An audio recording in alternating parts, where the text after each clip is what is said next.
방금 소개받은 문화입니다. 좀 여행자의 느낌이 나나요, 옷차림이? 네.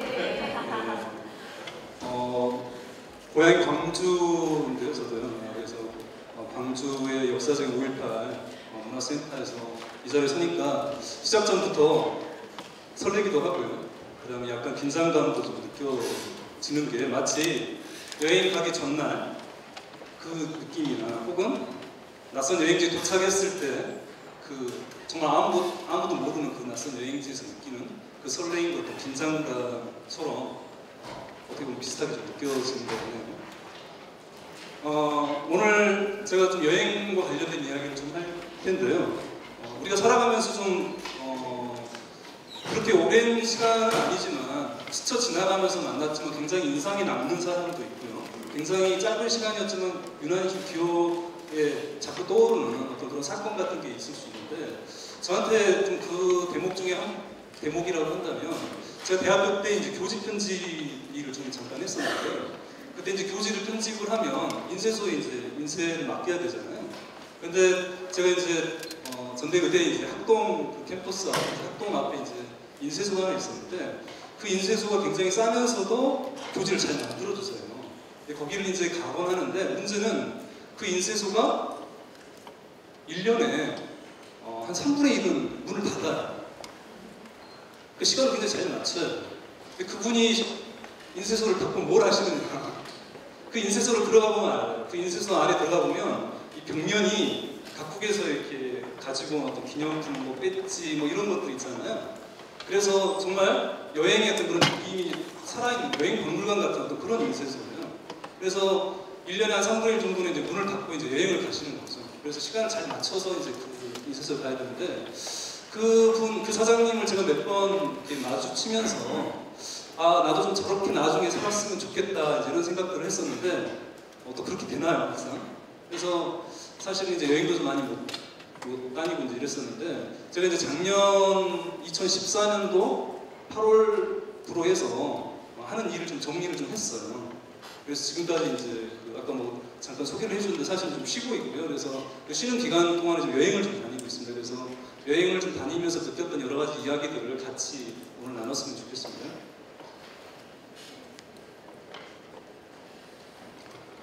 오늘 여행을 좋아하시는 분 많이 오셨을 것 같고요. 여행을 가고 싶지만 여행을 좀 지금까지 잘 갈 수 없었던 여행이 좀 결핍되신 분들 좀 많이 오시지 않았을까 좀 싶네요. 이번에 남미 갔을 때 토레스 델 파이네라는 국립공원이 칠레 남단, 아르헨티나 남단 쪽에 이제 위치해 있는데요. 그 지역은 이제 파타고니아라고 하는데요. 그 파타고니아에서 트레킹을 좀 시작할 때 사진이고요. 잠깐 좀 시작하면서 읽고 좀 시작을 했으면 좋겠다 싶어서 들어봤습니다. 제가 이제 8월달부터 이제 정리를 좀 하고요. 하는 일을 좀 정리를 하고 가족들과 같이 저는 이제 아들이 둘이고요. 아내가 있고 그래서 이 사람이 이제 자동차 여행으로 이제 유럽을 65일 정도 이제 여행을 좀 했습니다. 근데 여행을 이렇게 65일 정도 여행을 하면서 그러니까 유럽의 여러 나라를 이제 다녀봤는데 사람마다 좋아하는 곳이 다 다르잖아요. 여행지를 가면. 근데 그걸 자신이 잘 알고 계신 분도 있지만 사실은 굉장히 기대를 했는데 가서 실망하는 경우도 있고요. 기대를 하지 않았는데 정말 가면 너무 좋아서 계획에도 없이 더 많이 머무르기도 하는 또 그런 데가 있는데 저의 경우에 어디가 가장 좋았냐라고 한다면 유럽 여행 중에서 마치 반지의 비유를 하면 유럽이 전체의 그런 반지라고 한다면 그 반지에 뭐라고 하죠? 그 다이아몬드라고 한다면 거기에서는 개인적으로 알프스여야 되는 거거든요. 그래서 저는 이제 스위스에서도 이렇게 알프스를 가고 이탈리아에서도 이제 알프스를 가고 그 다음에 이제 프랑스에서도 이제 알프스를 이제 갈 수가 있는데 여기는 이제 스위스 마테오론에서 이제 스위스 마테오론입니다. 그래서 이때 이제 저는 이제 산에서도 트레킹하는 게 너무 이제 저한테 굉장히 행복감을 좀 준다는 걸 굉장히 좀 새삼 깨달았고요. 그래서 이제 이탈리아 돌로미티도 가고 그다음에 프랑스 샤모니도 가려고 했는데 저희 아이들이 아주 어려요.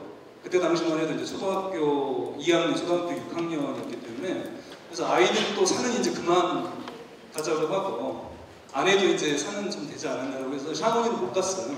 근데 그게 좀 많이 좀 아쉽더라고요. 그래서 이제 10월 달에 이제 한국에 좀 오고 나서 그 아쉬움들이 계속 이렇게 생각이 나고요. 계속 또 이렇게 산을 가고 싶은 이런 마음들이 좀 떠나지 않아서 2014년 11월 달에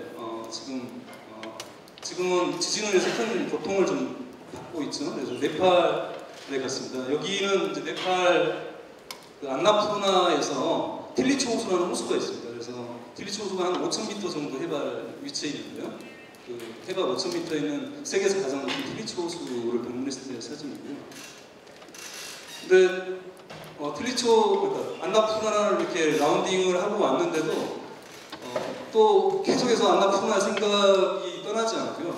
계속 영혼의 절반은 이제 산에 어딘가를 이제 걷고 있는, 한국에 와서도 계속 이제 현실에 적응을 못하고 계속 이제 여행을 가고 싶고 새로운 곳을 가고 싶은 이런 충동들을 계속 좀 시달리다가 저도 모르게 또 남미 그 항공권을 결제를 좀 하고, 그래서 3월 달부터 5월 달까지 해서 2달 동안 남미 안데스산맥 트레킹을 또 하고 왔습니다. 그래서 이 정도로 지금 현재 3군데 지역을 이제 여행을 좀 했고요. 사실 우리가 버킷리스트라는 말이 있지 않습니까? 그러니까 다시 말해서 버킷리스트라는 말은 이제 우리가 죽기 전에 꼭 하고 싶은 어떤 그런 것들이죠. 그렇죠? 근데 사람들의 버킷리스트를 이렇게 보면 가장 공통적으로 1위가 뭘까요? 맞습니다. 그렇죠? 뭐 세계 여행이라고 할 수도 있고요. 여행이라고 할 수 있는데, 정말 이건 동서고금을 떠나서 정말 누구나도 다 버킷리스트에 항상 들어가는 것은 여행인 거거든요. 그래서 나는 죽기 전에 꼭 무엇을 하고 싶다라고 했을 때 여행이 빠지지 않겠죠. 근데 우리는 왜 이렇게 여행을 갈망하고 있는가, 왜 이렇게 여행을 갈망하게 되는가에 대한 이야기를 한번 해보고 싶은데요. 지금은 이제 개장했다가 폐쇄가 되고 다시 재개장을 안 한 것 같은데요. 저도 안 가봤지만 롯데월드 2관인가요? 롯데월드 2관에 가면 벨루가라고 이제 하얀 돌고래가 있는데, 돌고래가 있는 그 수족관이에요. 근데 이제 이 벨루가가 한 4m 정도 된다라고 얘기하는데, 길이가 이 수족관 높이는 몇 미터나 될까요? 한 7m 정도 된다라고 해요. 그래서 이 이제 좁은 이제 그 수족관 안에 이제 고래가 이제 헤엄을 치고 있죠. 여기는 서울대공원입니다. 서울대공원이 2014년도 사진이라는데 지금 현재는 변화가 좀 생겼는지 안 생겼는지 모르겠어요. 근데 여기가 이제 사자, 우리가 한 10평 정도 되는데 사자 10마리가 이 안에서 이렇게 이제 지내고 있다네요. 어떤 느낌이 좀 드시는지 모르겠지만, 제가 이제 정신과 의사이다 보니까 여러 가지 질문들을 이제 받곤 하는데, 그 중에 하나 이제 이런 질문을 하시는 분들이 있어요. 동물도 미치느냐, 동물도 자살을 하느냐, 이제 이런 질문들을 듣는데 어떨까요? 동물들도 정신적으로 이상해지고 이상 행동을 하게 됩니다. 그 대표적인 게 스테레오타입이라고 해서 정형 행동. 그러니까 아무 의미 없이 그냥 이렇게 말 그대로 계속해서 배회를 하거나, 그 다음에 자기 파괴적인 행동을 합니다. 자기 파괴적인 행동도 이제 동물마다 다를 수 있지만, 머리를 계속 벽에다 이제 부딪힌다거나, 뭐 털을 다 뽑는다거나, 그 다음에 이제 아우토 파괴라고 해가지고 자식증이라고 하는데, 자기 몸의 일부를 자기가 먹습니다. 이렇게. 자식증이라고 얘기를 해서. 근데 이런 말 그대로 이상한 행동들이 어떤 상황에서 벌어지겠어요? 말 그대로 이제 고도로 스트레스를 많이 받게 되면 동물들도 이상한 행동을 하게 됩니다. 그 대표적인 장소가 어딜까요? 동물원입니다. 동물원. 그러니까 동물원에 있는 많은 동물들이 그런 이상한 행동과 자기 파괴적인 행동들을 하는 거죠. 그래서 동물원에서 지금 이제 그런 동물들의 이상한 행동들을 줄여나가기 위해서 어떤 변화를 이제 추진하냐면, 풍부화 프로그램이라고 해가지고 서식 환경과 그 다음에 먹이랄지 이런 이제 행동들을 좀 더 흥미를 유발할 수 있도록, 뭐 먹이를 뭔가 이렇게 좀 바로 주지 않고 어디다 감춰서 이렇게 준다거나, 미로를 만들어 준다거나, 그 다음에 동물원의 환경 자체를 좀 더 넓은 공간을 만든다거나, 좀 더 다른 동물끼리 이렇게 섞어서 이렇게 둔다거나, 혹은 이제 창살을 없애고 생태 동물원화 이제 만들어 나가면서 자기 파괴적인 행동들이나 이상 행동들이 줄어든다는 거죠. 근데 이 사진들이 이제 인터넷에 이제 공개가 됐을 때 굉장히 사람들이 이제 동물원에 있는 사람들을 이제 당국자들이 이제 굉장히 비판들을 하고 이제 굉장히 분노하는 분들이 많았었는데 우리가 한번 다시 한번 생각을 한번 해봤으면 좋은 것은 과연 이게 동물들의 이야기이고 우리는 과연 그렇지 않은가에 대한 이야기죠. 그러니까 우리가 살고 있는 이 환경 자체가 과연 얼마만큼 생태적인가. 그래서 사실 우리나라에 지금 여러 가지 정신건강의 적신호가 벌써 몇 년 전부터 지금 계속 켜져 있고 학교 폭력이나 여러 가지 이제 자살의 문제나 어떤 그런 정신질환의 문제들이 지금 굉장히 어떤 사회적인 문제로 점차적으로 해결의 어떤 그런 기미가 없이 심화되고 있는 것은 사실은 저는 뭐 다른 원인을 떠나서 우리가 지금 살아가고 있는 환경 자체가 마치 이런 동물원의 반생태적인 어떤 그런 환경과 다르지 않기 때문이라고 저는 생각을 하고요. 이 환경 자체가 변화되지 않는 이상 우리 정신적인 어떤 그런 문제들은 계속 해결할 수 없다라고 생각을 합니다. 그러면 우리가 좀 더 정신건강이 사회적으로 개인적으로 더 좋아지려면 어떤 변화가 있어야 되겠습니까? 똑같이 풍부한 프로그램이 우리한테도 필요한 거죠. 우리가 그런 동물원 같은 반생태적인 동물원이 아니라 좀 생태적인 공간으로서 우리 사회가 변화해 나가고 보다도 우리들이 똑같은 어떤 그런 행동들만 되풀이하는 게 아니라 새로운 여러 가지 자극과 새로운 어떤 경험들을 할 수 있는 기회나 또 이런 시간들이 사실은 우리한테 허용이 되어야지 우리가 정신적으로 건강을 되찾을 수 있지 단지 그냥 어떤 책이나 또 이런 것들을 통해서 이제 어떤 힐링이 될 수 있는 건 아니라는 거죠.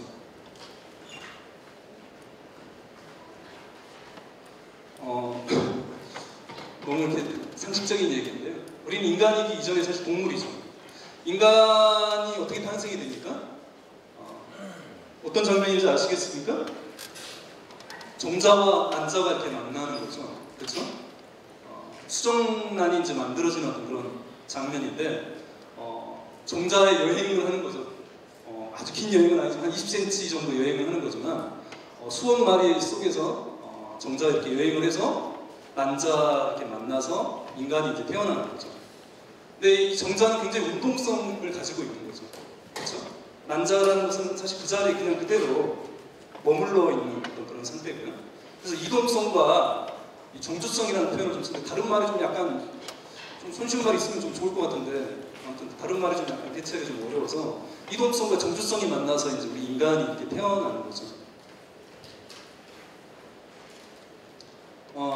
인류가 지금 인류 조상을 어디서부터 이렇게 얘기하기는 좀 그렇지만 인류가 이제 나무에서 내려온 이제 영장류 나무에서 내려오는 그런 시간을 학자들 한 500~600만 전이라고 추정을 하고 있습니다. 그 중에 이제 호모 사피엔스가 이제 한 20만 년 전에 이제 세계 각지로 이제 이렇게 이동을 하게 되고요.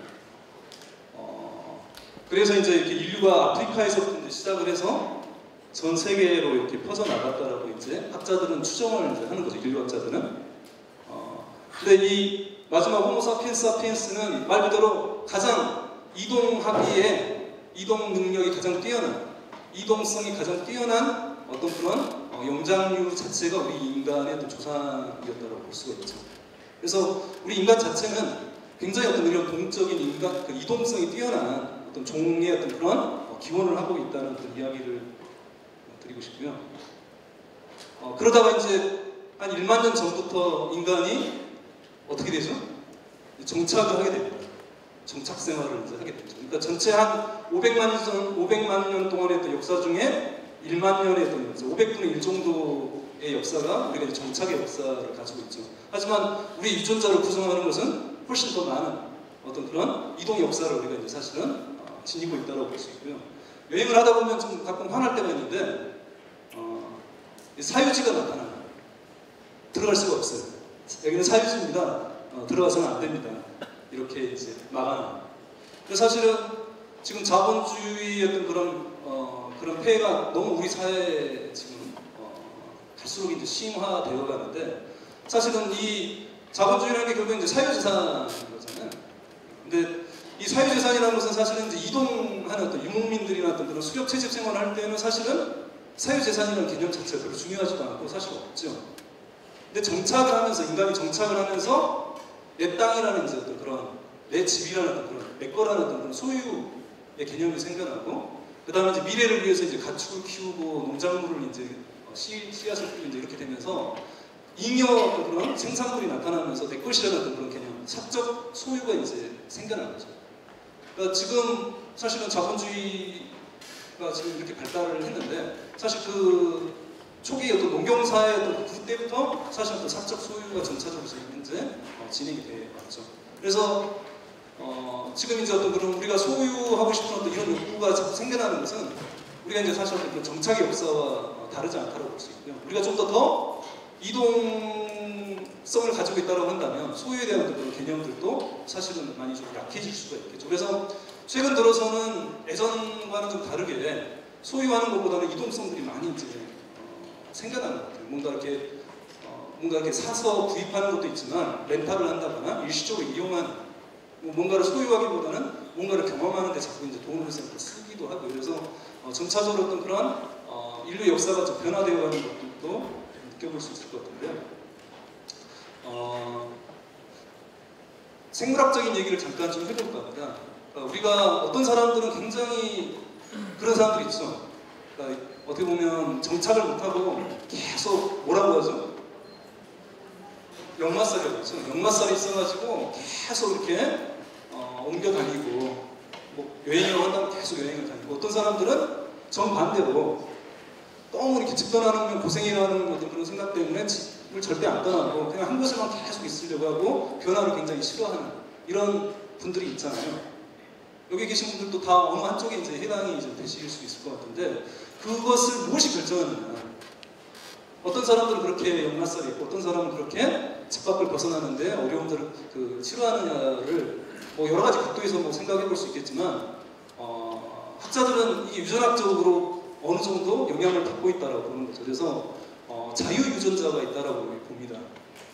혹은 호기심의 유전자라고도 할 수도 있고요. 그 다음에 새로움에 대한 유전자라고 할 수 있습니다. 이 유전자를 가지고 이 유전자가 강한 분들은 이 유전자의 표현력이 강하신 분들은 자꾸 새로운 걸 추구하게 되고 자꾸 무언가 변화를 이제 추구하게 되고 자꾸 이제 뭔가를 바꿔나가려 하고 한 곳에 머무는 것 자체에 대해서 싫어하시게 되죠.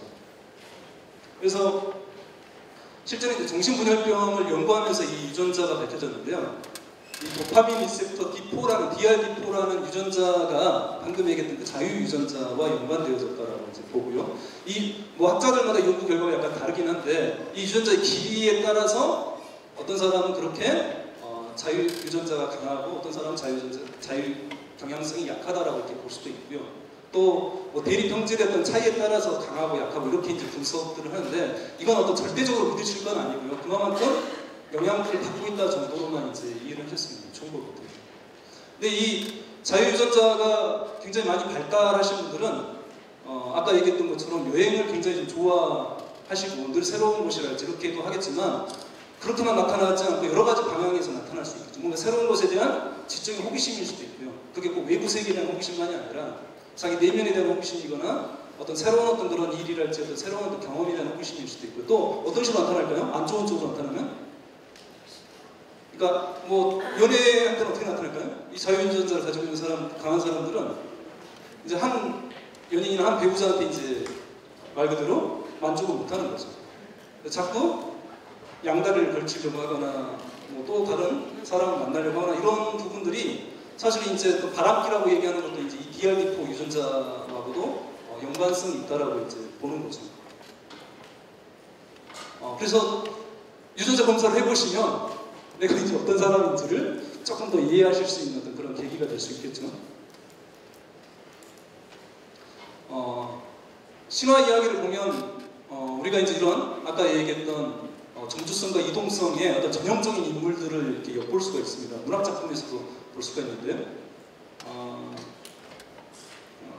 오디세우스죠. 오디세이아의 주인공인 이제 오디세우스가 방금 말씀드렸던 것처럼 그런 자유유전자가 이제 강한 사람으로 이제 우리가 볼 수가 있죠. 트로이 전쟁에 참가를 해서 10년간 트로이 전쟁터에서 이제 전쟁을 하고 승리를 하고 나서 부하 병사들을 이끌고 자기 고향이었던 이 왕이었기 이타케라는 그런 지역의 이제 왕이었기 때문에 자기 나라로 이제 귀국을 하는 그 과정에서 그냥 집에 오는 게 아니라 10년간 이제 방랑 생활을 하는 거죠. 물론 그게 이제 여러 가지 이제 어떤 그런 신의 어떤 장난이나 이런 것도 있지만 이 사람 자체가 가지고 있는 어떤 자유인으로서 기질, 어떤 이런 부분들 때문에 10년간 여러 가지 이제 섬이랄지 어떤 여러 가지 여자들과 영문들도 이제 만들면서 여행들을 하고요. 20년간 이제 가정이 이제 없었던 거죠. 그럼 이제 이 오디세우스의 이제 아내가 페넬로페라는 이제 그 이제 왕비죠. 이 사람은 아까 얘기했던 그런 정주성, 그냥 머물러 있는 거기에 대한 그런 상징적인 인물이라고 이제 볼 수 있죠. 그래서 20년 동안 남편을 기다립니다. 그래서 굉장히 이제 뛰어난 이제 미모였기 때문에 그 인근에 사는 다른 나라의 왕이랄지 어떤 그런 제후들이 그 이 페넬로페를 그냥 가만 놔두지 않죠. 그래서 날마다 이제 그 궁전에 찾아와서 네 남편이 이제 죽었다, 나랑 이제 결혼해달라 이렇게 하면서 날마다 이제 그 궁전에서 뭐 이제 그런 여러 가지 이제 술잔치를 하고 희롱을 하고 이제 이런 일들을 20년간 겪으면서 또 날마다 이제 남편을 기다리죠.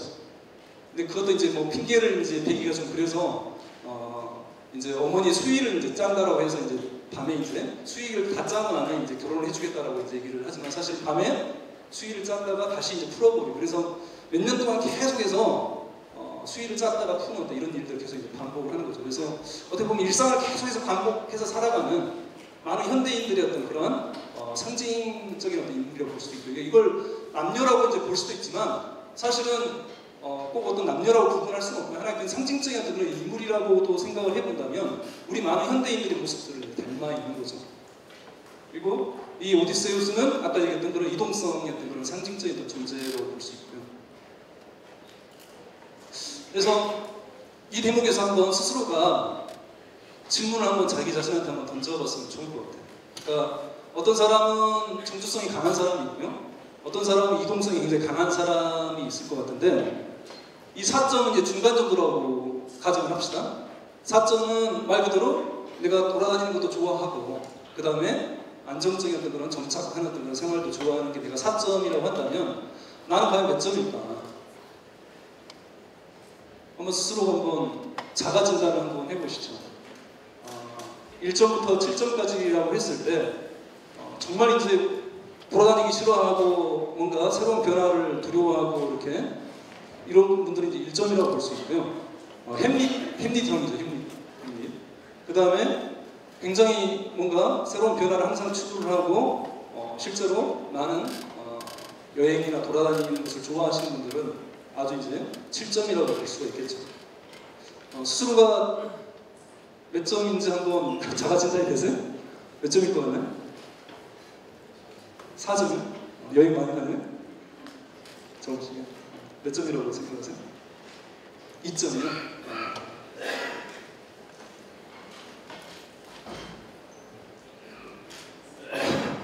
혹시 저 닮은 분이 있나요? 제 어머니가 계시는데 보이세요?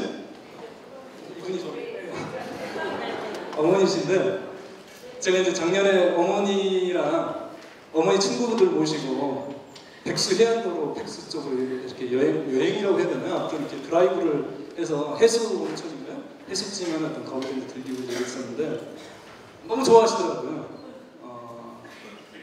지금 이제 한 78 되셨는데 어머니 친구분들 모시고 하니까 어머니 친구분들 너무 좋아하시고 막 노래를 거기서 이렇게 노래를 막 부르시더라고요. 술도 안 드셨는데. 근데 어떤 걸 느꼈냐면 다들 이렇게 어머님 친구분들이나 어머님이나 몸이 이렇게 너무 이제 연로하셔서 1시간 이상 차를 타는 게 굉장히 힘들어 하시더라고요.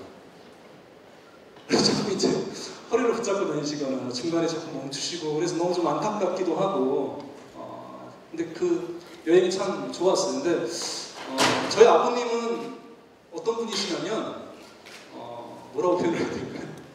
아무튼 집 밖에 나가시는 거 너무 싫어하시는 분이세요. 그래서 주말에 제 어릴 때 기억에 밖에 나가시는 일이 거의 없었어요. 공무원이셨는데 항상 집에 계시고요. 생기 다 집에서 드시고 여행이라는 걸 데리고 가보신 적이 없어요. 근데 저는 그게 다른 사람도 다 그렇게 살고 다른 집도 다 그런 줄 알았어요, 어릴 때는. 근데 나중에 보니까 그렇지 않더라고요. 근데 정말 지금은 명절 때도 그렇고요. 예를 들어 가끔씩 이제 서울에서 이제 형제들이 살고 있기 때문에 서울에서 이제 뭐 명절을 세자라고 얘기를 하시면 어머님만 오시고 아버님만 안 오세요. 그러니까 자식들 집도 그 집에서 자면 불편하다고 느끼시는 분이라서 정말 집을 벗어나기를 굉장히 싫어하세요. 근데 저는 아버지의 피를 지금 타고났는데 한쪽으로는 또 어머님의 피를 타고났는데 참 이렇게 아버지를 생각을 하면 저한테 그런 자유존재가 사실 없는 거 아닌가 이런 느낌도 들었는데 사실 어머님을 보니까 그런 기회가 없어서 여행을 못 가셨던 거지 정말 작년에 이렇게 잠깐 광주에 머물면서 어머님이랑 이렇게 여러분들이 돌아다니니까 너무 이렇게 어디인가를 가시는 걸 너무 좋아하시더라고요. 그래서 너무 늦게 이렇게 같이 여행을 다니는 게 너무 좀 안타까웠고요. 시대가 많이 바뀌고 있습니다. 그래서 저는 이제 91년도에 이제 유럽에 배낭여행을 한번 간 적이 있어요. 근데 그때 20년도 넘었죠. 근데 20몇 년 전에 배낭여행을 가고 요번에 이제 배낭여행을 네팔과 이제 남미는 이제 배낭여행을 갔는데요. 요번에 사람들을 많이 만나면서 예전하고 차이가 뭐냐면 자기소개를 이렇게 하잖아요. 자기소개를 하는데 굉장히 많은 변화를 뭐에서 느꼈냐면 자기소개할 때 길어요. 그러니까 나는 싱가포르에서 태어나서 미국에서 학교를 다니고 지금은 상파울로 어디 회사에서 일을 하고 있어요. 나는 네덜란드 암스테르담에서 태어나서 프랑스 어디서 공부를 하고 지금은 아시아 어디나 일본에서 일을 하고 있어요. 이런 식으로 자기가 태어난 곳과 학교를 다닌 곳과 지금 일을 하는 곳 자체가 다른 사람은 너무 많더라고요. 그러니까 제가 이제 만났던 사람 배낭여행을 하니까 제 나이 또래를 만난 게 아니라 이제 주로 이제 20대, 30대 이제 이런 이제 젊은이들 많이 만나는 거죠. 근데 자기소개를 하는데 그렇게 태어난 곳과 공부한 곳과 일하는 곳이 다르더라고요. 근데 그게 지금의 어떤 그런 시대적 흐름이라는 거죠. 그러니까 우리 이제 부모님 세대야 당연히 태어나고 자라고 죽는 곳이 같은 곳이기가 쉽겠지만 지금 20대나 30대 혹은 더 어린 10대 분들은 당연히 그게 다르겠죠. 더 다양해질 거고 더 많은 변화의 시대가 있을 거고요. 그뿐만 아니라 우리가 지금 평균 수명이 너무 늘어나면서 우리 앞으로 보통 지금 20대나 30대라고 한다면 몇 년간 일을 해야 될까요? 몇 년간 일을 해야 될 것 같습니까? 한 평균 지금 한 80세를 지금 이미 살고 있고 90세, 100세 시대를 사는 거잖아요. 몇 년 동안 일을 해야 될까요? 기본적으로 한 50년 정도는 일을 해야 됩니다. 그럼 50년 동안 일을 하면서 몇 개의 직업을 가지게 될까요? 우리 때는 몇 개의 직업이라는 복수의 어떤 이야기가 아니었지만 지금 20, 30대 혹은 10대들은 이미 지금 직업의 세계 자체가 복수의 개념으로 지금 되고 있는 거죠. 나는 어떤 일을 할 것인가가 아니라 어떤 일들을 할 것인가에 대한 고민으로 이제 옮겨간 거죠. 그러니까 사람마다 다르겠지만 본인이 원하든 원하지 않든 평균 4개 내지 5개 정도의 직업을 앞으로 가질 수밖에 없는 시대가 된 거죠. 평생 직장 이런 거 없어진 지 너무 오래됐잖아요. 이 얘기가 뭐냐면 지금 우리 사회가 굉장히 유동적인 사회로 변화들이 된 거죠. 예전처럼 또 고정되어 있는 게 아니라 굉장히 불안정하고 유동적인 불확실한 그런 사회로 많이 바뀌고 있기 때문에 앞으로 어떻게 사회가 더 빠른 속도로 변화된다고 한다면 그 속도를 따라잡는 것 자체도 굉장히 현기증을 느끼고 우리가 멀미를 느끼고 살아갈 수밖에 없죠. 너무 빠르게 변화되니까. 근데 사실 옛날에 했던 사고방식과 옛날의 생활 방식을 그냥 그대로 고집한다고 한다면 이 시대를 살아가는 데 굉장히 많은 어려움이 따르겠죠. 예전에는 미사일이라고 얘기를 한다면 재래식 미사일은 어떤 방식이냐면 준비를 하고 그 다음에 조준을 하죠. 조준을 하고 그 다음에 발사를 하는 방식이죠. 재래식 미사일은 목표물 자체가 고정되어 있다고 이제 보는 거고 그래서 준비를 하고 조준을 하고 발사를 하는데 현대식 미사일은 어떤 방식이냐면 준비를 하고 그 다음에 뭡니까? 발사를 해요. 발사. 그럼 3단계가 뭐예요? 뭐가 남았습니까? 조준이에요. 조준. 그러니까 추적장치가 있어서 발사되고 난 다음에 미사일의 추적장치가 있어요. 추적을 해서 목표물을 이동하는 목표물을 이제 잡는 거죠. 그러니까 그 얘기가 뭐냐? 목표물이 고정이 되어 있다면 당연히 조준을 하고 발사를 하면 되지만 목표물이 고정이 안 되어 있다면 조준을 하는 게 의미가 없다는 거죠. 그러니까 지금 이 시대 자체가 고정이 되어 있다고 한다면 그냥 살아가면 되지만 이게 계속해서 유동적인 변화를 하기 때문에 지금 어떤 준비나 어떤 계획들을 다 하고 조준을 하고 우리가 평생을 살아갈 수가 없는 거죠. 계속해서 움직이면서 이동하면서 새로운 어떤 그런 자기 길들을 걸어가는 어떤 그런 시대로 변화들이 되고 있는데, 완벽주의 성향이 굉장히 강하거나 고정성, 아까 정주성이 너무 강하신 분들은 지금 이 시대를 살아가는 데서 굉장히 어지럼증을 많이 느낄 수밖에 없겠죠. 그래서 다시 지금 우리 사회에 있어서 어떤 그런 거대한 어떤 흐름들은 이동성이 굉장히 지금 현재 강화들이 되고 있다는 거죠. 아까 얘기했던 1만 년 했던 정착민의 역사들이, 정착의 역사들이 점차적으로 약해지면서 우리 사회가 굉장히 지금 현재 이동의 어떤 그런 시대로 점차적으로 변화되어가고 있다고 볼 수가 있고요. 그래서 저는 이제 그런 생각을 했어요. 이번에 이제 제가 아까 말씀드렸던 것처럼 유럽을 갔고, 네팔을 갔고, 그 다음에 남미를 갔단 말이에요. 그래서 남미 안데스를 갔는데요. 처음에는 그것을 제가 그 여행지를 제가 선택했다고 생각을 했어요. 내가 그 여행지를 선택했다고 생각을 하는데, 지금 여행을 갔다 오면서 지난 어떤 한 10개월의 시간들을 되돌아보니까 어떤 느낌이 드냐면, 제가 여행지를 선택한 게 아니라 제가 선택당했다는 느낌이 들어요. 이해가 좀 되시죠? 우리가 어디를 가고 싶다라고 했을 때 내가 선택했다고 느끼지만 그 여행지가 우리를 사실은 선택했다고 볼 수 있겠죠. 그러면 무엇이 우리를 움직이게 만들었을까? 저는 이제 아주 이렇게 걷는 것은 좋아하지만 그렇다고 해서 아주 산을 많이 다니고 뭐 캠핑을 하고 이런 생활을 한 사람이 아닙니다. 아닌데 알프스를 가서 트레킹을 알프스에서 하면서 트레킹의 어떤 그런 혹은 산을 이렇게 걷는 어떤 그 즐거움들을 본격적으로 느꼈던 것 같아요. 그리고 갔다 오고 나서 또 산에 대한 그리움들이 계속해서 제 마음속에 떠나지 않고 그래서 네팔을 갔고 또 네팔을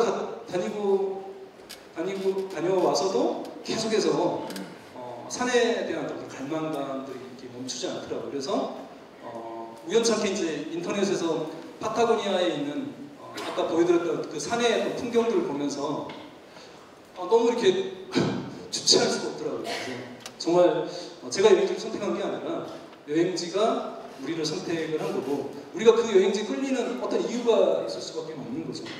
근데 제가 이제 여행을 마무리한 건 아니지만 여행을 갔다 오면서 그 그림이 생각이 났어요. 이 그림이 생각이 났는데요.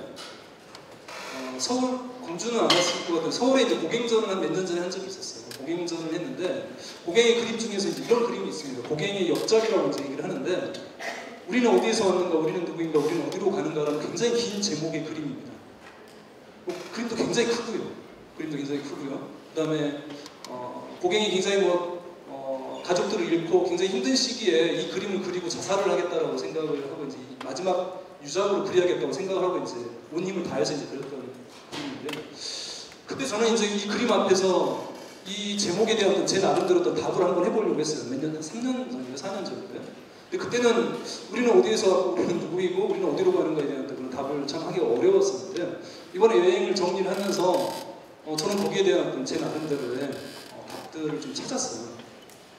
너무 어떻게 보면 너무 이렇게 당연한 얘기일 수 있을 것 같은데 제가 그렇게 끌렸던 여행에 이번에 그렇게 여행지를 그렇게 끌렸던 이유는 결국은 우리가 가지고 있는 어떤 고향이라는 게 있잖아요. 제가 이제 광주가 고향이라서 늘 이제 광주에 대한 또 그런 그리움이나 수구초심이라고 이제 얘기를 하잖아요.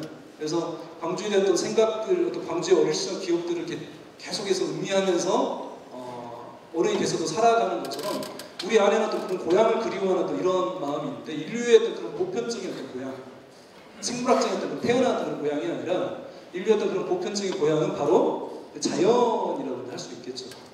그래서 우리는 자연에서 왔고 자연의 일부이고 자연으로 되돌아가는 것이라는 어떤 이번 여행을 하면서 그렇게 느꼈고 제가 굉장히 어떤 그런 자연과 굉장히 어떻게 보면 단절된 상태 속에서 지금 몇십 년을 살아왔다는 어떤 그런 자각들을 많이 하게 됐습니다. 아까 동물들이 동물원에 갇혀 있을 때 정신적으로 힘들어하는 것처럼 우리가 지금 현대인들이 많이 정신적으로 힘들어하는 것에 여러 가지 이유가 있지만 그 중에 하나는 우리가 지금 자연과 단절되어 있기 때문에 우리가 정신적으로 육체적으로 건강들을 많이 잃고 있고요. 우리의 어떤 그런 건강들을 되찾는 어떤 길들은 자연과의 부분적인 어떤 회복들을 좀 더 생태적 환경으로 이 사회나 우리 삶들을 갖고 나가지 않으면 우리들의 어떤 정신건강의 문제는 풀릴 수가 없다라는 그런 자각들이 좀 더 강하게 좀 들었고요. 그래서 저는 많은 현대인들이 저처럼 저는 이제 이런 자연과 단절된 사람들을 가리키는 말로 생태맹이라는 어떤 표현을 쓰게 됩니다. 생태맹인 거죠. 그러니까 맹인할 때 맹처럼 그런 어떤 자연과의 삶 자체가 유리된 단절된 삶을 그런 인간을 생태맹이라고 얘기하는데 많은 우리 현대인들이 어떤 자화상이라고 생각을 하고요. 그런 이제 차원에서 여행이라는 의미는 우리가 왜 여행을 갈망하게 되냐면 우리 안에서 그런 자연으로 회귀하려고 하는 어떤 그런 우리 안에 본성을 가지고 있기 때문에 계속해서 어떤 도시적인 문명적인 삶 속에서 우리 영혼이나 우리 마음이 괴로울 때 우리는 자꾸 여행을 이제 그리워하게 되는 거죠. 보다 더 여행을 그리워하는 것은 자연으로 우리가 되돌아가고 연결되고 싶어하는 그러한 우리 마음속의 본성과 맞닿아 있다는 생각이 좀 들고요.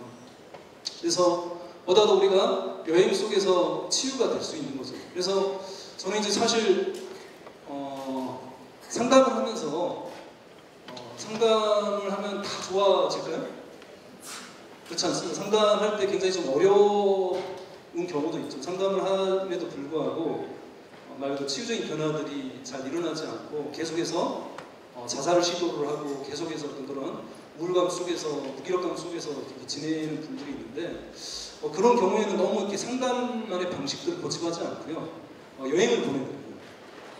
실제 그런 분도 있어요. 상담하면서 별 변화가 없었는데 그분이 정말 몇 개월간의 어떤 그런 자유여행을 다녀오고 난 뒤에 정말 이렇게 우울증에서 벗어나고 말 그대로 자기 자신의 어떤 그런 건강함을 되찾아서 사회 생활을 하시는 어떤 이런 경험들도 드물지 않게 볼 수 있고요. 근데 여행이 치유가 될 수 있는 건 방금 제가 말씀드렸던 것처럼 그런 여행이 가지고 있는 힘이 아닐까 하는 생각들을 하게 됩니다. 여행으로 우리한테 무엇을 줄까요? 일상생활 속에서 뭐 할 때 행복하세요? 잘 때? 뭐 할 때 행복하세요? 네? 먹을 때. 또요? 우리 선생님 뭐 할 때 행복하세요? 네? 잠잘 때? 잠잘 때 행복하세요? 또요? 여기 나와 있죠? 먹고 이야기 나누고 그 다음에 운동하거나 산책할 때 우리가 굉장히 일상적인 활동 중에서 행복감을 많이 느낀다는 거죠. 그리고 이런 수동적인 어떤 그런 여가, TV를 보거나 게임을 하거나 이런 부분은 초기에는 좀 더 흥미를 유발할지 모르지만 이내 행복감과는 좀 거리가 있는 거죠. 여기서 말하는 행복이라는 것은 쾌락과는 좀 약간 거리가 있어서 어떤 지속적인 어떤 만족감을 의미를 하는 거기 때문에 사실은 즐거움도 있어야 되지만 의미도 있는 어떤 활동일 때 우리가 행복감을 느끼게 되는 거죠. 그랬을 때 이제 이런 활동들이 사실은 행복감들을 이렇게 느끼는 어떤 활동인데 가장 탑이 있어 탑. 가장 높은 어떤 행복감을 주는 활동이 뭘까요? 여행입니다. 여행. 실제로 그렇다는 거죠. 왜냐면 여행에서 이걸 다 하잖아요. 먹고 또 마시고 또 그 다음에 또 자연 속에서 우리가 걷기도 하고 여러 가지 어떤 그런 활동들을 통해서 우리가 이러한 부분들이 이루어지기 때문에 가장 일상적인 활동 중에서 가장 우리가 행복을 느끼는 어떤 순간들은 여행하는 그런 순간이라고 볼 수 있고요.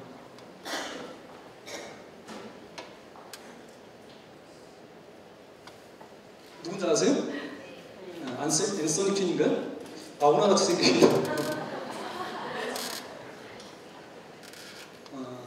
그리스인 조르바를 영화한, 저는 영화는 보지는 못했는데요.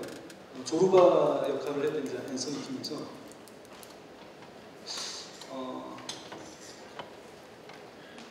뒤에 좀 약간 뇌에 대한 이야기를 잠깐 좀 해볼까 합니다. 우리 뇌는요, 이렇게 주먹같이 이렇게 있다고 한다면 우리 뇌는 뒤에서부터 앞으로 발달을 합니다. 그러니까 뒤통수에서 앞통수로 이렇게 발달을 한다고 생각을 하시면 되죠. 뒤에서 앞으로 발달을 하기 때문에 어릴 때는 뒤에가 발달하는데 뒤에가 담당하는 기능이 뭐냐면 감각이에요. 그러니까 아이들은 말 그대로 감각 기능 자체부터 이제 발달을 하는 거죠. 오감, 운동 감각 이런 부분들이 이제 발달을 하게 되고요. 중간뇌 부분들이 담당하는 것은 뭘까요? 감정입니다. 감정. 그러니까 뒤에 부분은 감각이고요. 중간뇌는 감정, 변형계가 이제 담당을 하는 감정의 뇌가 있고요. 이 감정의 뇌는 언제 많이 발달을 하냐면 가장 무서운 병이라고 하는 중2병 때 이제 감정이 말 그대로 여러 가지 호르몬의 변화들 때문에 감정이 분출을 하게 되는 거죠. 그래서 이때는 정말 무섭잖아요. 걷잡을 수 없이 어떤 그런 감정적인 변화들이 이제 나타나고 급 성장을 하는 거죠. 그 다음에 제일 마지막으로 한 20대 말까지 이제 발달하는 부분이 머리의 앞통수인데, 머리 앞쪽은 뭘 담당할까요? 생각이죠, 생각. 그러니까 중2는 생각을 잘 안 하죠. 그러니까 말이 없는 게 아니라 별로 생각을 안 하는 거죠. 그래서 말로 이렇게 대화를 시도하는 것 자체가 사실 한계를 많이 이제 느끼실 수밖에 없고요. 적어도 이제 고등학생 정도 돼야지 이제 그게 좀 대화가 되는구나 이제 이런 게 좀 느껴지실 수 있죠. 그쵸? 어머님들 특히 더 절감하실 것 같은데. 그래서 우리 뇌는 뒤에서부터 앞으로 발달한다고 볼 수 있는데, 이 뇌가 균형 있게 발달하면 좋아. 그러니까 어느 것 하나 다 발달을 하지 않으면 안 되는 거라서 이 감각과 감정과 사고가 잘 균형 있게 발달되면 조화로운 인간이라고 할 수 있겠죠. 아까 얘기했던 이동성과 정주성의 조화로운 인간이 보다 더 건강한 삶을 살아갈 수 있는 것처럼, 이런 감각과 감정과 사고가 잘 조화로운 사람이 보다 더 건강한 삶을 살 수가 있는데, 우리 주변에 보면 어떤 정신적인 어려움들을 가지고 계신 분들은 어느 한쪽이 너무 발달되어 있고 어느 한쪽이 발달되지 않는 거예요. 너무 감각만 발달되신 분은 좋은 것도 아니죠. 너무 감각적인 활동만 이제 추구를 하게 되고요. 근데 그 전형이 이제 아까 약간 나왔던 이제 조르바 같은 어떤 그런 스타일일 수도 있고요. 그 다음에 이제 너무 이제 감정만 이제 발달해 계신 분도 있을 수 있고요. 그 다음에 너무 사고가 발달해 계신 분들이 있는데, 많은 현대인들, 특히 나이 드신 분들은 어디가 많이 발달해 있을까요? 사고 과잉. 생각이 너무 많아요. 그러니까 마음이 계속 방황을 하는 거예요. 마인드 원더링이라는 표현을 좀 쓰게 되는데, 생각이 너무 많기 때문에 좋은 곳에 가더라도 그 경치를 오감으로 느끼는 게 아니라 뭐 한다는 얘기죠? 차가 막히면 어떡하지? 오늘 가서 또 해야 될 일이 뭐지? 이런 생각들을 계속 하는 거죠. 놀러 가서는 일할 생각하고, 일하면서는 또 놀러 가고 싶은 이런 생각을 하고, 누구 만나고 이런 생각들을 계속 하면서 마음이 계속해서 말도 방황을 하는 거죠. 그래서 많은 현대인들이 가지고 있는, 특히 어른 현대인들, 성인 현대인들이 가지고 있는 문제는 이 지나친 어떤 사고의 과잉이 지금 현대인들에도 그런 많은 그런 어려움들 중에 하나고요. 그래서 아까 얘기했던 감각과 감정, 특히 감각 기능 자체가 굉장히 떨어져 있어요. 그러니까 감각을 제대로 오감을 못 느끼는 거죠. 좋은 풍경을 보더라도 이걸 시각으로, 촉각으로 여러 가지 어떤 우리 온몸의 어떤 그 감각으로 사실 느껴야 되는데, 그냥 자꾸 생각 속에 사진만 잠깐 이렇게 풍경만 담고 사실 우리가 오는 거지, 오감을 통해서 이렇게 여행을 하는 게 아니고요. 그래서 사실은 이제 산책을 하더라도 내 몸의 감각들을 사실 이렇게 느끼거나 풍경들을 어떤 느끼면서 우리가 여행과 산책을 하지 않고 자꾸 생각을 하면서 자꾸 이렇게 산책에 많이 빠지게 되는 거죠. 근데 여행을 하게 되면, 운동을 하게 되면, 여행을 하게 되면 이 뇌의 활성화가 돼서 뇌 뒤쪽 감각 기능들이 이제 활성화가 됩니다. 그러니까 다시 말해서 우리가 사고했던 그런 과잉 상태가 벗어나서 감각의 어떤 그런 사고와 감각, 감정의 어떤 그런 균형들을, 이성과 감정의 균형, 이성과 감각의 균형들이 이제 좀 더 이루어지기 때문에 우리가 걷거나 여행을 하고 나면 특별히 문제가 달라진 건 없어요. 문제가 뭐가 변하겠어요? 내가 겪고 있는 지금 삶의 문제가 똑같은데 말 그대로 생각이 좀 더 가벼워지는 어떤 느낌, 감정이 좀 더 가벼워지는 이런 느낌들을 우리가 얻을 수가 있겠죠. 그래서 여행과 걷기를 하게 되면 말 그대로 방금 말씀드렸던 것처럼 사고의 과잉이 줄어들고 보다 더 감각이 활성화되는 거죠. 그래서 우리가 사고의 과잉 상태가 되면 뭐가 문제냐면 자꾸 이제 생각이라는 것은 현재나 미래로 가버려요. 과거나 미래로 가버려요. 우리가 생각을 많이 하게 되면 자꾸 과거로 빠지게 되고 미래로 빠지게 되지 현재에 머무를 수가 없어요. 근데 많은 현자들이 지금 이 순간을 살아가라 이렇게 얘기를 하잖아요. 근데 그 순간을 우리가 살아가지 못하는 게 감각기능이 떨어져서. 감각은 오로지 현재. 그쵸? 우리가 지금 제 이야기를 듣고 엉덩이에 지금 좌석에 닿는 느낌, 바람이 내 얼굴에 스쳐가는 그 느낌, 이 느낌들은 전부 다 현재잖아요. 그래서 감각 우리가 기능이 약화되거나 마비가 되면 절대 현재를 살아갈 수가 없어요. 그래서 이 감각의 기능을 되살리는 좋은 방식이 방금 말씀드린 걷기와 여행이라는 거죠. 그래서 저는 이제 기업체 기업체 강좌를 가게 되면 특히 이제 연수원 이런 곳을 가지고 있는 강좌를 하게 되면 꼭 같이 걷자라고 얘기해요. 그 강의를 하는 게 아니라 같이 걷는데 많은 분들이 오감으로 걷기를 못해요. 계속 생각을 하고 그런 감각들로서 걷기를 못하기 때문에 A에서 B로 빨리 이동해야겠다. 목적지 B까지 빨리 가는 이 길이 있기 때문에 천천히 걷는 것을 이게 안 되고요. 그래서 오감으로 걷기를 하는 거죠. 오감으로 걷기를 할 때 우리가 흔히 이제 말 그대로 자기 감각에 이제 집중을 하면서 이제 걷는 어떤 이런 오감 산책들을 하게 되면 이런 부분들이 스트레스 해소에 이렇게 도움이 될 수 있겠구나 좀 더 깨달으면서 현재 이 시간에 좀 더 머무를 수 있는 방법들을 좀 더 알 수 있게 되죠. 여행이 지금 우리에게 주는 것에 대한 이야기를 하는데요. 사실 우리는 지금 우리나라에 성인식이 있습니까? 성인식 하나요? 성인식 통과를 했나요? 우리 전문분들은? 근데 사실은 좀 이렇게 그런 성인식 어떤 그런 문화가 없다 보니까 뭐 교복 지금도 그렇게 하는지 모르겠지만 교복 찍거나 뭐 밀가루 뿌리거나 이제 이런 식으로 이제 그렇게 이제 졸업식의 풍경들이 벌어지곤 하는데 사실은 원시 부족이나 어떤 인디안들의 삶들을 보면 이런 이제 성인 의례들이 다 있죠. 어떤 그런 청소년기라고 표현해야 되나? 어떤 아동에서 그런 성년으로 넘어가는 그 과정에서 성인 의식을 치르게 되죠. 뭐 아프리카 같은 경우는 할례를 시키기도 하고요. 뭐 인디안이나 아프리카 마사이족인데 마사이족 같은 경우는 예전 같았으면 지금은 안 그러겠지만 사자 사냥을 이렇게 사자를 이렇게 잡아야지 이렇게 성인으로서 이제 인정을 해준다거나. 근데 이제 공통적인 부분들은 그런 원시 부족들을 이렇게 바라보면 자기만의 어떤 시간, 그런 여행의 시간들을 이렇게 준다는 거예요. 숲으로 들어가는. 그래서 인디안들은 북미 인디안들은 비전 퀘스트라고 해서 4일이나 일주일 동안 이제 숲에 들어가서 단식을 하면서 자기 자신의 어떤 그런 소명들이나 어떤 그런 비전들을 깨닫게 되는 어떤 그런 시간들을 가지거나 뭐 아프리카 같은 경우도 그렇게 이제 숲에 들어가서 자기 스스로가 자기 힘으로 살아갈 수 있게끔 이제 그런 시간들을 거친 다음에 우리가 이제 성인으로 이제 인정을 해주는 어떤 그런 시간들이 있죠.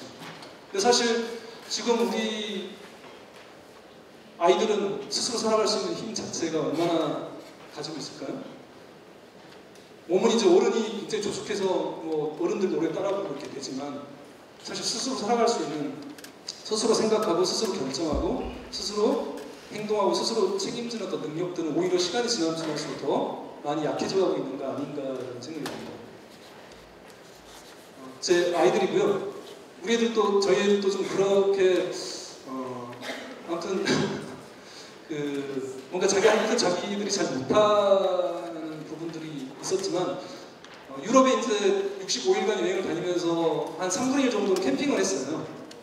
이렇게 이제 캠핑장을 다니면서 캠핑을 이렇게 했는데 캠핑을 하면 이제 애들이 많이 이제 같이 이제 텐트도 치고 설거지도 시키고 밥도 이제 만들 때 같이 이제 돕기도 하고 이제 이런 과정들을 통해서 굉장히 그 캠핑 여행 자체가 아이들이 스스로 살아가는 어떤 그런 힘들을 만들어주는 데 굉장히 도움이 많이 좀 됐던 것 같아요. 그래서 여행이라는 것은 굉장히 스스로 살아갈 수 있는 힘들을 많이 가지게 됩니다. 여행을 장기 여행을 특히 하신 분들, 여행하신 분들하고 이렇게 얘기를 나눠서 여행을 통해서 어떤 변화나 어떤 걸 얻었습니까? 라고 이렇게 제가 이렇게 이야기를 나누다 보면 많은 분들이 공통적으로 그 얘기를 하세요. 뭘까요? 얻은 게? 자립심 얘기를 해요. 내가 내 힘으로 살아가는 어떤 힘들을 좀 더 생긴 것 같다. 용기를 얻었다. 내 안에 내가 생각했던 것보다 내가 할 수 있는 게 더 많더라. 이런 얘기를 많이 하시죠. 내가 몰랐던 내 자신의 어떤 그런 감춰진 힘에 대해서, 문제 해결 능력에 대해서 보다 더 깨우치게 되고요. 그래서 실제로 여행들을 통해서 어떤 우리가 여러 가지 이제 받는 게 있지만 아까 이야기했던 것처럼 그런 자립심이 저는 그 중에 또 큰 우리가 가지고 받는 그 선물이지 않을까 생각합니다. 여행을 하게 되면 또 아이들 보니까 좀 생각이 나는데 아이들은 안 좋은 일이 있어도 빨리 잊어요. 그렇지 않나요? 아이들은 안 좋은 일이 있어도 빨리 잊고요. 뭐 생각 자체가 별로 발달되어 있지 않기 때문에 어른들은 38도만 나오면 아 내가 아프니까 이제 누워야겠다. 아 아프니까 이제 일을 좀 못할 것 같은데라고 이제 생각을 하게 되는데 아이들은 배우지 않는 아이들일수록 38도가 돼도 잘 옵니다. 그렇지 않아요? 생각이 미리 앞서가지 않죠. 근데 아이들은 아까 얘기했던 감각이 많이 발달되어 있기 때문에 현재를 살아요. 그러니까 내가 과거에 했던 잘못들을 후회하거나 그 다음에 미래에 대한 걱정들을 아이들은 별로 안 하고요. 내가 오늘 뭘 잘못했나 이런 반성하는 잠드는 게 아니라 오늘 뭐가 즐거웠나? 내일 뭐 하고 놀까? 이런 생각들을 하면서 아이들은 잠이 들죠. 그래서 아이들은 쾌망이라는 표현을 쓰는데 빨리 잊는 능력이 있어요. 빨리 잊어버리는 능력. 안 좋은 일이 있더라도 빨리 잊어버리는 어떤 능력이 있는데 여행을 가면 성인들도 쾌망 능력이 생겨요. 안 좋은 일도 빨리 잊어버려요. 여행 중에 있었던 일들은. 그리고 그것들이 오히려 안 좋았던 기억이 아니라 나중에는 뭐가 되죠? 추억이 되죠. 전 깜짝 놀랐던 게 남미 가면 굉장히 위험한 일들이 많이 있어서 험한 일들을 당했던 경우도 있어요. 그래서 뭐 옥졸림을 당해서 뒤에서 이제 목을 졸라가지고 기절을 해서 똥오줌을 싸고 뭐 자기가 가지고 있는 걸 다 이제 잊어버리거나 뭐 여러 가지 이제 강도랄지 이런 사건 사고들을 이제 경험하게 되는데 그 친구들이 그 이야기를 물론 이제 뭐 2주나 3주가 지났지만 그 얘기를 태어나게 해요. 태어나게. 너무 끔찍한 얘기죠. 그 얘기만 들어도 사실은 가고 싶은 마음이 뚝 떨어지는데 언제 그런 일이 있었냐는 듯이 마치 남의 이야기 하듯이 여행 중에 있었던 안 좋았던 일들을 얘기를 해요. 근데 그게 만일 여행 중에 있었던 일이 아니라 우리나라에서 있었던 일이라고 한다면 절대 그렇게 있지 않겠죠. 그러니까 내가 가야 될 때 앞으로 내가 남아있는 시간들보다 더 집중하려고 하지 안 좋았던 그 기억 속에 계속 되씹어 가면서 후회하고 자책하고 이렇게 있지는 않다는 거죠. 우리가 빨리 잊을 수 있는 생각을 좀 덜 할 수 있기 때문에 여행은 우리한테 뭘 준다? 쾌망 능력을 주는 거죠. 빨리 잊어버릴 수 있는 능력을 주고요. 사람이 변하지 않으면 제가 한 20분 정도 좀 더 이야기를 하고 좀 정리를 하겠습니다. 사람이 그 경험을 하면 절대 변할 수밖에 없는 그런 경험이 있대요.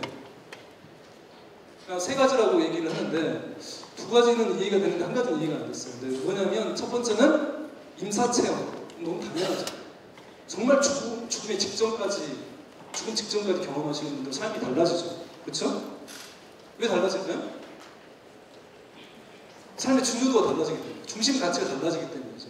아, 이게 정말 중요한 거구나. 내가 암에 걸렸거나 정말 죽을 뻔했던 그런 교통사고를 겪거나 정말 내 가까운 사람이 누군가 세상을 떠났거나 이렇게 됐을 때 정말 안타까운 것은 사람이 변화되는 것은 불행을 겪어서 많이 변화됩니다. 안타깝죠, 사실. 근데 그게 또 우리가 가지고 있는 한계죠. 그렇지만 그런 안타까운 불행한 일들을 겪으면서 뭐가 변화가 되냐면 가치가 이동을 해요.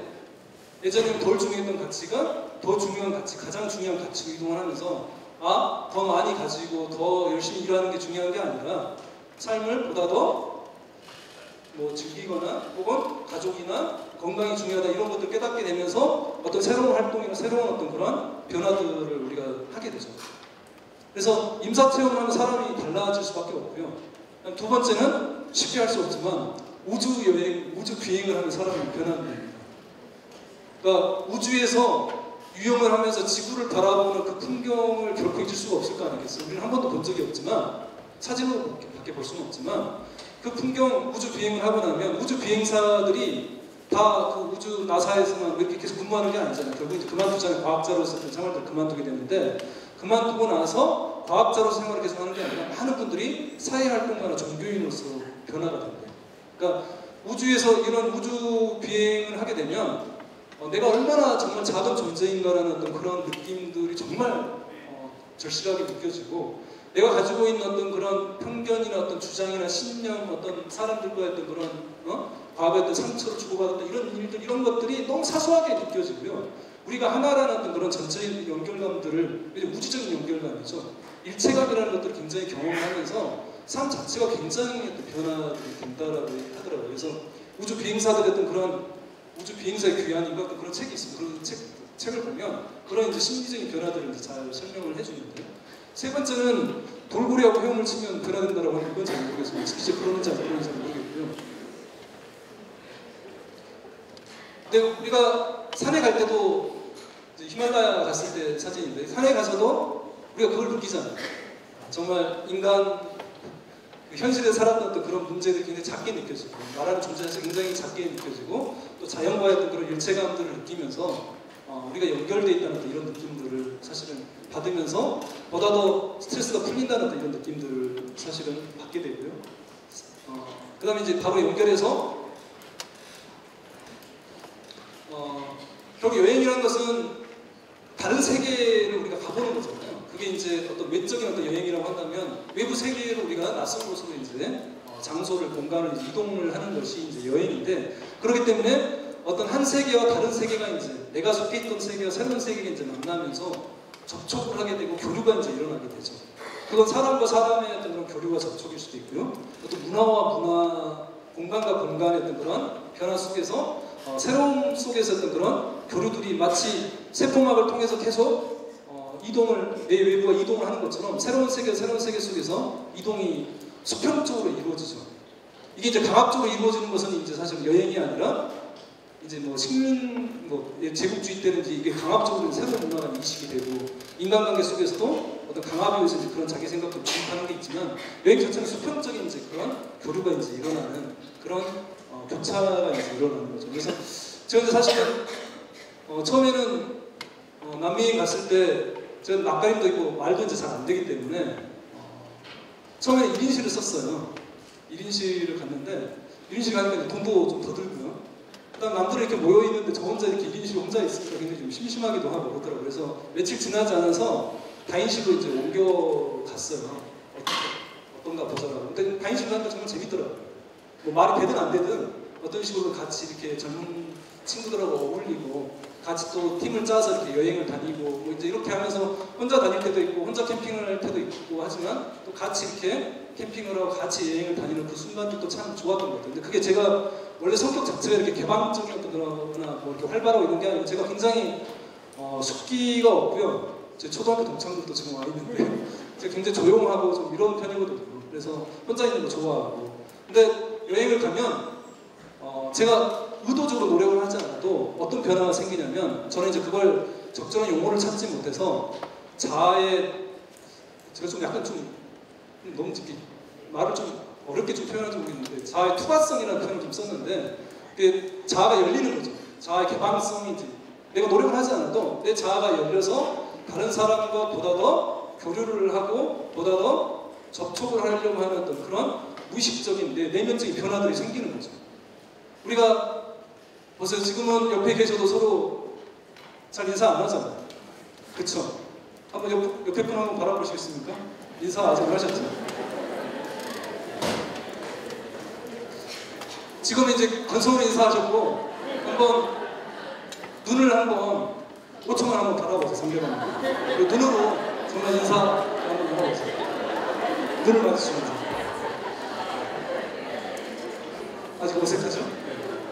근데 지금은 어색해요. 지금 어색한데 여행지에 가면 이 어울림이라는 것 자체가 너무 어색하지 않고 너무 자연스러워요. 왜 우리가 산에 가면 모르는 사람인데도 뭐라고 합니까? 산에 오르내릴 때 어떻게 하세요? 모르는 사람이라도 안녕하세요 라고 하잖아요. 그건 자연과 여행이 주는 힘이에요. 우리가 노력하는 거 아니잖아요. 내가 오늘 가서 인사해야겠다고 결심하고 나온 거 아니잖아요. 하지만 우리가 여행을 가고 자연 속에 있을 때는 우리가 자아가 개방이 되는 거죠. 다른 사람과 어떤 벽을 쌓아놨던, 그냥 내 개인만 생각하고 남들은 별로 생각하지 않고 단절되어 있었던 어떤 우리가 가지고 있는 이 자아의 세계 속에 벗어나서 내가 다른 사람하고 어울릴 수 있는 그 틈들이 이제 열리는 거죠. 그래서 나중에는 이제 1인실을 도저히 쓸 수가 없어요. 심심하기도 하고 재미가 없어요. 그래서 나중에는 가면 막 12인실도 있고 그래요. 남미는 참 재밌는 게 3층 침대가 있어요. 3층 침대에 올라가면 떨려요. 그래서 안전벨트가 이렇게 있습니다. 떨어지면 안 되잖아요. 떨어지면 죽잖아요. 그리고 기본적으로 이동하는 데 걸리는 시간이 굉장히 길기 때문에 36시간 동안 버스를 타요.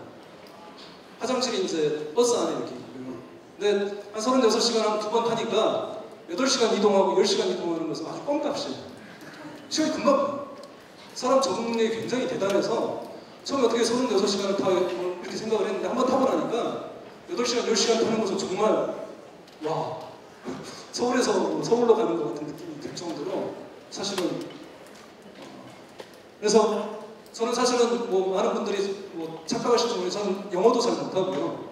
뭐 스페인어는 더더욱 잘 못해서 어울리는데 한계가 있지만 그래도 이렇게 가니까 마음이 열리고 그래서 사람들하고 같이 이렇게 어울리게 되고 그래서 연결감이 굉장히 커지고요.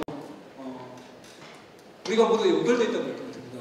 제가 그 유럽 여행을 갔을 때 암스테르담으로 이제 들어가게 됐는데 비행기를 탔는데 저희 아내랑 이제 아이 둘 그 세 좌석이 있고요. 저만 혼자 아주 동떨어진 좌석에 배정이 됐어요. 왜 그렇게 됐는지는 모르겠는데 그래서 너무 이렇게 곤란해하고 있는데 아내 옆에 계신 어떤 여성분이 혼자 이렇게 그분은 이제 비행기를 타신 분인데 제가 이렇게 어쩔 줄 몰라 곤란해하는 모습을 보면서 그분이 선뜻 일어서셔서 여기 앉으시라고 이제 얘기를 하더라고요. 아내 옆자리를 양보를 먼저 해주셨는데 근데 문제는 뭐였냐면 제 자리가 굉장히 쉽게 얘기하면 안 좋은 자리 그다음 제 옆자리에는 한 150kg 정도 되는 그런 남자분, 서양 남자분이 타고 있었어요. 그래서 저분이 타고 계시면서 많이 불편하실 거라고 제가 이제 말씀을 드렸는데 그분이 웃으시면서 괜찮다고 가족들과 같이 가시라고 저한테 먼저 양보를 해주신 거예요. 또 그게 너무 인상적이었어요. 그분의 그 미소가 절대 잊혀지지 않는데 제가 이제 유럽 갔다 오고 나서 그 네팔을 이제 가려고 이제 비행기 표를 이제 끊었는데 네팔에 이제 가자마자 트레킹을 해야 됐기 때문에 좀 컨디션을 좀 조절해야 될 것 같아서 미리 사전에 이제 좋은 좌석을 이제 웹 체크인을 해놨습니다. 나름대로 좋은 좌석을 이제 체크인 해놨는데 제가 그 자리에 앉았는데 어떤 남자분이 저 앞에 와가지고 자리를 바꿔달라는 거예요. 근데 제 옆에 앉아 계신 분이 아내인데 부인인데 어떻게 되다 보니까 이렇게 자리가 떨어져 있다고 하는데 그분이 이제 어딘지 자리를 봤더니 화장실 앞이고 진짜 안 좋은 자리. 그래서 저는 미리 이렇게 몇 분을 인터넷 들어가서 이렇게 정말 제가 이렇게 좀 좋은 자리라고 생각했던 걸 맡아놓은 건데 안 됩니다라고 얘기를 딱 하려고 하는 순간에 그 여자분 미소가 딱 떠오르는 거예요. 저를 그때 유럽 갔을 때 양보를 해주셨다. 저도 모르게 이쪽으로 이렇게 딱 올라가면서 저한테 양보를 하고 제가 이렇게 그 자리를 옮겨갔는데 그러고 나니까 너무 마음이 편하더라고요. 만약 제가 양보를 안 했다면 너무 마음이 불편했을 거예요. 근데 여행 가서도 제가 여러 가지 또 곤란한 그런 일들이 많이 벌어졌어요. 혼자 이제 남미 여행을 다니다 보니까 뭐 여러 가지 이제 눈도 어둡고 여러 가지 이제 뭐 현지 여러 가지 언어도 이제 부족하고 이제 이러다 보니까 여러 가지 이제 좌충우돌하는 경험들을 했는데 그럴 때마다 저를 도와주셨던 어떤 여행자들이죠. 여행자들 뭐 일일이 다 소개를 해드릴 수는 없잖아. 돈도 대신 내주기도 하고 아무튼 여러 가지 도움을 좀 많이 받아가면서 이렇게 여행을 좀 했고요. 여기는 이제 유럽의 파리죠. 여성분들은 왜 파리를 좋아하시는지 잘 모르겠는데 제가 샤보니 아까 알프스를 가고 싶었는데 아내가 안 된다. 파리에 더 오래 있어야 된다 해서 파리에 8박 9일, 7박 8일인가를 있었는데 저는 별로 안 좋았어요. 근데 아무튼 파리의 개선문입니다. 개선문에 올라갔는데 날씨가 굉장히 안 좋았어요. 비도 오고 막 굉장히 흐리고 이랬었는데 올라가고 나서 한참 있으니까 이렇게 날씨가 이렇게 개면서 무지개가 뜨더라고요. 근데 여행을 하면서 여러 가지 변화들이 이제 생길 수 있는데 사실은 받아들이는 능력이 굉장히 많이 커지는 겁니다.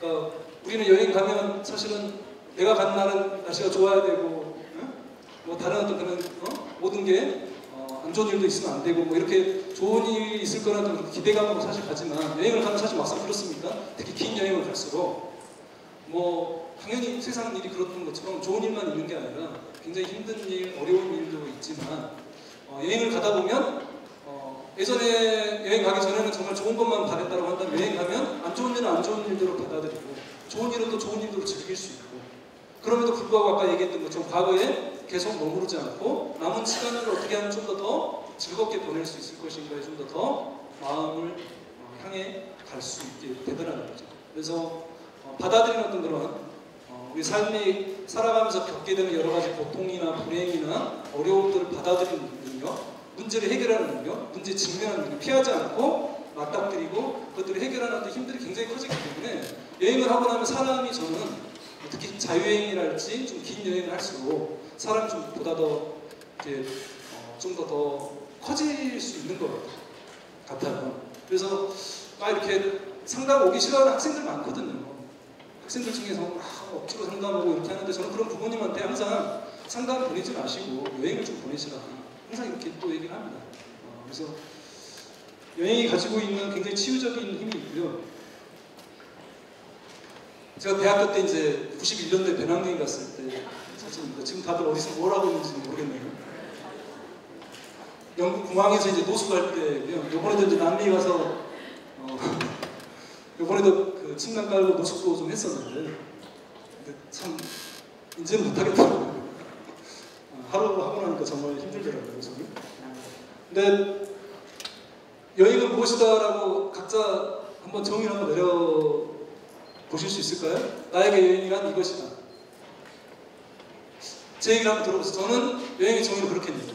나에게 여행이란 삶의 베이스 캠프이다. 그러니까 제가 이 시기 때 굉장히 삶이 힘들었어요.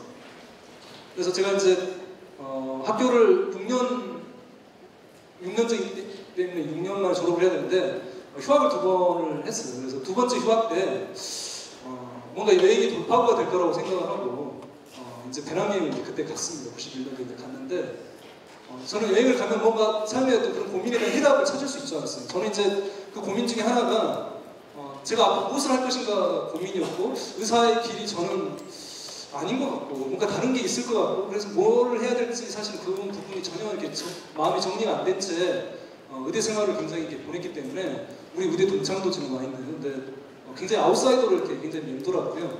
근데 그때 이제 여행을 그때 2달 정도 이제 유럽 배낭여행을 하고 나니까 앞으로 어떻게 살 것인가에 대한 답을 얻었을까요?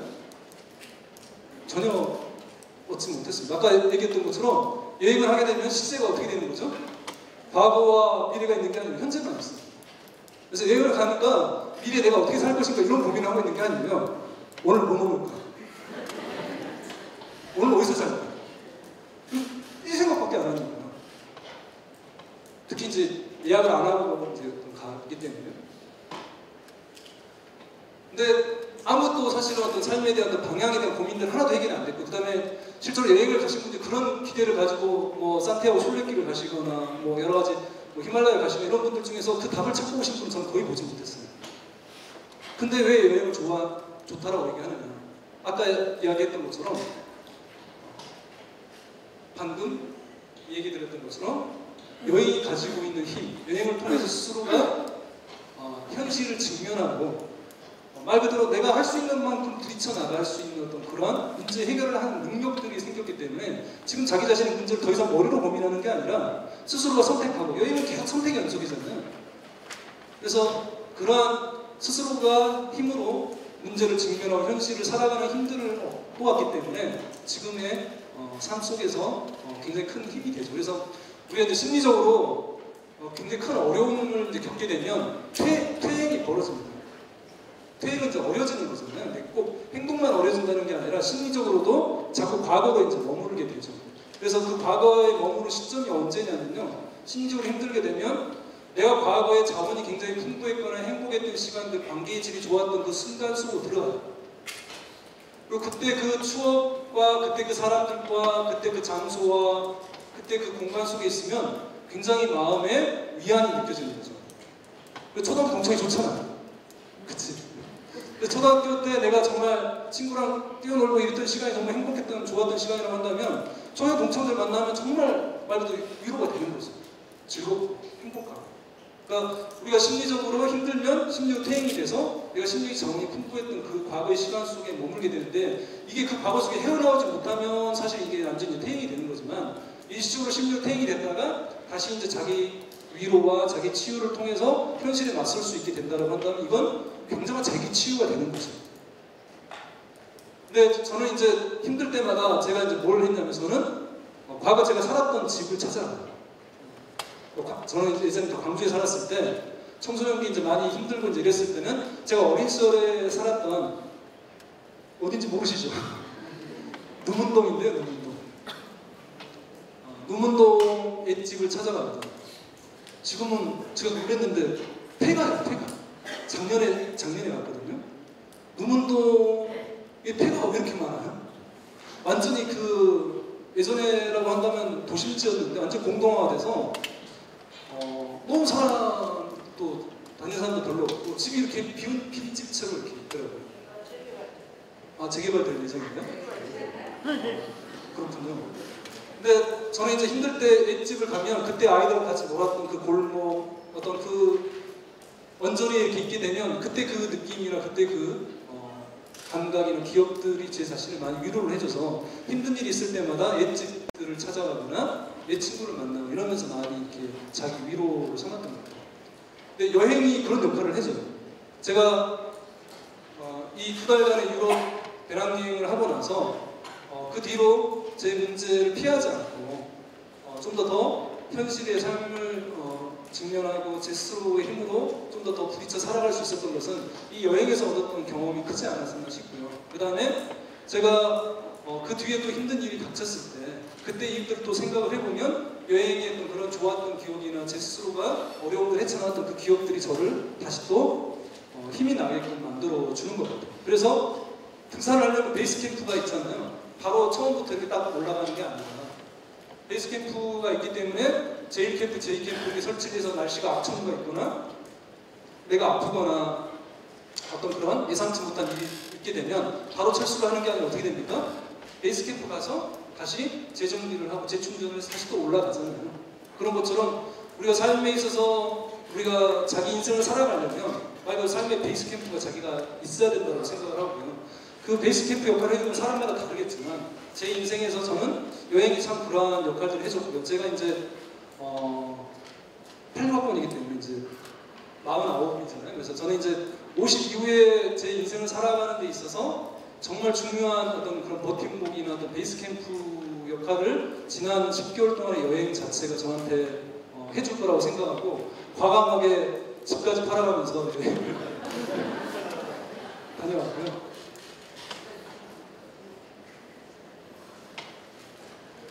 니체가 그런 걸 이야기를 했어요. 여행자에도 등급이 있다. 근데 사실은 많은 여행들이 쇼핑을 하기 위해서 말 그대로 그냥 사진 찍기 위해서 사실 여행도 많이 우리가 가잖아요. 저도 과거에 그랬었고요. 근데 사실 이제 그런 여행도 있지만 우리가 좀 더 여행에 있는 단계가 있고 좀 더 높은 단계로 우리가 여행들을 살아갈 수 있다면 좋고요. 근데 이 이야기는 니체가 이렇게 얘기한 건 아니고요. 제가 좀 약간 니체의 그 이야기를 좀 각색을 해서 제 나름대로 이제 이렇게 정의내는 거고요. 그래서 처음에는 이제 그냥 말 그대로 둘러보는 거죠. 사진 찍고 또 이동하고 또 사진 찍고 이동하는 또 그런 스쳐 지나가는 여행이 있을 수 있고요. 그 다음에 2단계는 이제 보는 거하고 관찰하는 거 좀 다르잖아요. 좀 더 낯선 곳을 주의 깊게 보고 어떤 그 지역의 어떤 여러 가지 역사랄지 뭐 그 지역의 여러 가지 문화나 이런 부분들을 공부도 하고 이제 이렇게 와서 이제 잘 관찰하는 건 이제 2단계 여행이시고요. 3단계는 감각으로 체험을 하는 거죠. 아까 얘기했던 것처럼 머리로만 여행을 하는 게 아니라 오감으로 이제 여행을 보다 더 감각적으로 체험하고 그래서 이제 말 그대로 의식적인 각성들이 이루어지고 4단계는 그 각성된 것이 자기화가 돼서 삶의 이제 체득이 되는 그런 것을 얘기할 수 있고요. 5단계는 삶 자체가 이제 여행자가 되는 거죠.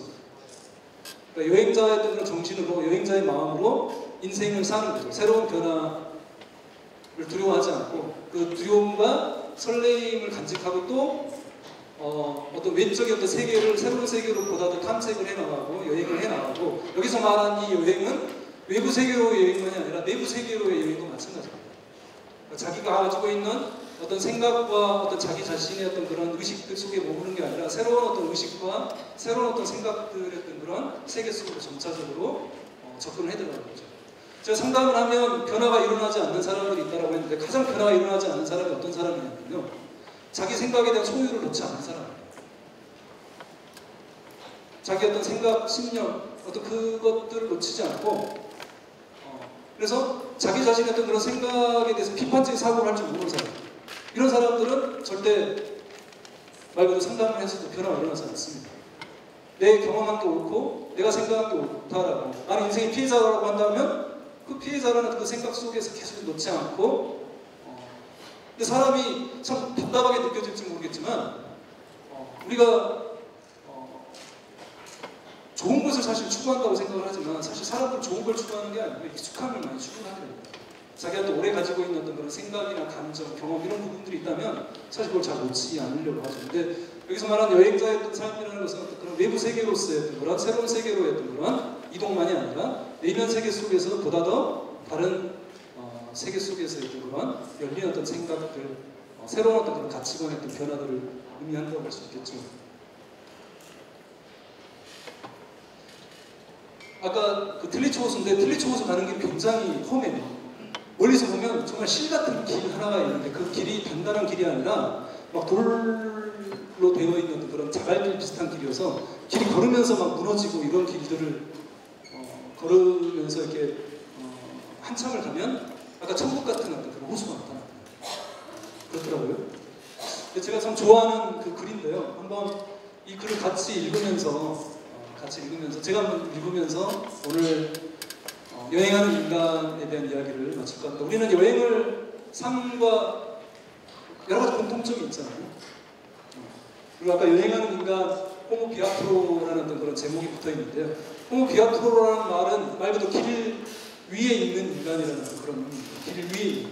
길에 서 있는 인간, 서 있다라기보다는 길 위에 있는 인간이라는 그런 의미가 이제 호모 비아트로인데요.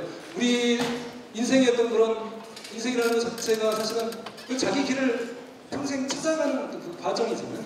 저는 제가 지금 현재 쉬고 있지만 앞으로 내년도부터 뭘 할지 사실 잘 모르고요. 여행에 갔을 때도 처음부터 다 계획을 하고 간 게 아니고요. 가서 또 좋은 곳이 있으면 또 거기 또 더 머물기도 하고 그렇기 때문에 여행을 가서 이렇게 짜고 또 이동을 하고 이제 이렇게 보냈기 때문에 저 자신도 앞으로 제 자신의 길들이 어떻게 열릴지는 모르겠습니다. 하지만 계속해서 평생 내가 걷고 있는 길을 사랑하고 보다도 나에게 맞는 길을 걸어가는 어떤 그런 여행자로서의 그런 자세 이런 부분들을 가지고 살아가야겠죠. 그래서 마지막 그래도 계속 가라라는 그런 제가 좋아하는 구절을 읽으면서 오늘 이야기를 마칠 것 같아요. 너무 정신없이 왔네요. 잔잔한 이렇게 음악이 좀 깔리면서 나가면 더 좋을 텐데 제가 한번 읽어보겠습니다.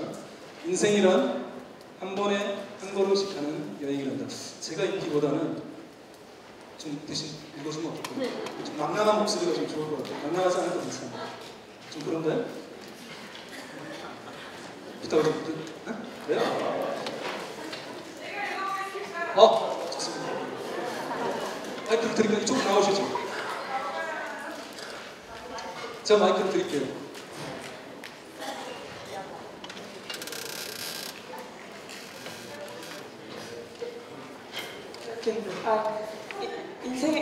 시작. 인생이란 한 번에 한 걸음씩 가는 여행이란다. 때로는 쉬울 때도 있지만 우리의 여정에서 힘든 경우가 너무나 많지. 그래도 그렇게 한 걸음씩 내디디면서 이 여행을 이루어 나가야 해. 한 걸음의 보폭이 어느 정도의 거리가 되어야 한다든지 우리가 목표한 길로 정확하게 나아가게 해야 한다는 규칙은 어디에도 없어. 우리의 발걸음이 항상 힘차야 한다는 법도 없지. 인생은 그저 한 번에 한 걸음씩만 걸으라고 요구하고 있거든. 아무리 크고 거센 폭풍이 닥치고 험한 역경이 덮칠지라도 가장 연약한 발걸음 하나도 결코 쓰러뜨리지 못하는 법이야.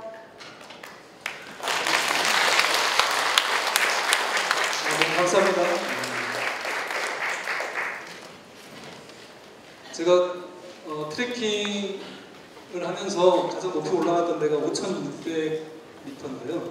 소롱나 패스라고 안나푸르나 가장 높은 라운드 트레킹 중인데 사실은 그걸 어떻게 올라갈까 굉장히 걱정도 많이 하고 고산증 증세도 약간 느끼기도 해서 참 걱정을 많이 했는데 정말 그 말이 맞더라고요. 태산이 높다 하되 하늘 아래 내로다 오르고 또 오면 못 오르리 없건만 그 시조처럼 한 걸음씩 한 걸음씩 가니까 어느 틈에 정말 올라가 있고요. 그래서 정말 한 번에 한 걸음씩 가는 그런 발걸음처럼 우리들도 우리 삶을 보다 더 사랑하고 한 걸음씩 이렇게 내딛어 나가셨으면 좋겠습니다. 오늘 긴 시간 동안 경청해 주셔서 감사합니다.